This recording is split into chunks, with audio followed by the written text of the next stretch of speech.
ఇటువైపు కూడా ప్లాట్లు వస్తాయి.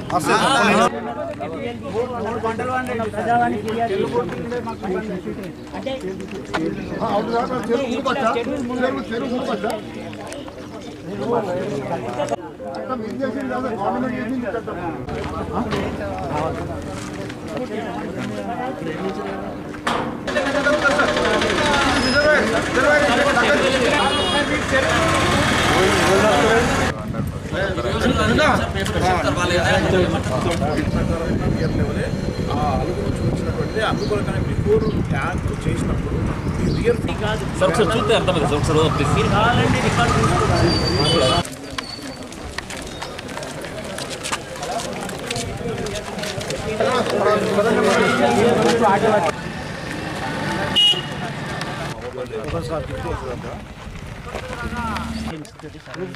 మా భూమి ప్రైవేట్ నిండింది సార్, పెద్ద వదులుకున్నారు అవుతుందట అని ప్రజావానికి ఫిర్యాదు చేసేసి ఏంటంటే తీసుకెళ్ళి బయటకి తీసుకెళ్ళిన తర్వాత దీంతో పాటు దీనికి ఏంటంటే అప్పుడు ఏదో కాళేశ్వరం నుంచి కూడా కాబట్టి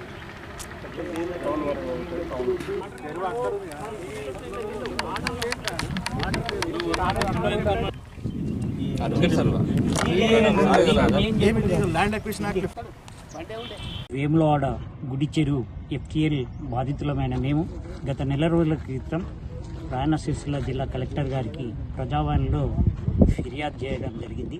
ఎందుకంటే గుడి చెరువుని వేములవాడ దేవస్థానం అభివృద్ధి కొరకై దాదాపు 3వ భాగం పూడ్చివేసి దాంట్లో పార్కింగ్ మరియు అభివృద్ధి పనులు చేస్తున్నారు కాబట్టి చెరువునే పూడ్చారు కాబట్టి ఎఫ్టీఎల్ అనే సమస్య ఉత్పన్నం కావద్దు. అలాగే మాకు ఏదైతే ఈ సర్వే నెంబర్ 3 ఉందో చెరువు శీకం దాదాపు 169 ఎకరాల చిల్లర, దానిలో భాగంగా అదనంగా విటిఏడిఏ దేవస్థానం అభివృద్ధి కొరకు ఇస్తున్నామనే ఉద్దేశంతో ప్రభుత్వం ఎలాంటి చట్టానికి లోబడి కాకుండా దాదాపు 29 ఎకరాలు భూసేకరణ జరిపి కానీ దాన్ని లోతు చేయలేదు. అలాగే ఈ చెరువు దాదాపు ఇంతకు ముందు చెప్పినట్టు 3వ భాగం పూడ్చివేసినందున అంటే దాదాపు 55-60 ఎకరాలు పూడ్చివేసి అది చేస్తారు. దేవస్థానం అభివృద్ధికి మేము ఎలాంటి ఆక్షేపణలు కానీ అభ్యంతరాలు కానీ తెలపడం లేదు. ఎందుకంటే దేవస్థానం అభివృద్ధి చెందితే ఈ ప్రాంతం కూడా అభివృద్ధి చెందుతుందనే ఉద్దేశం కొద్ది.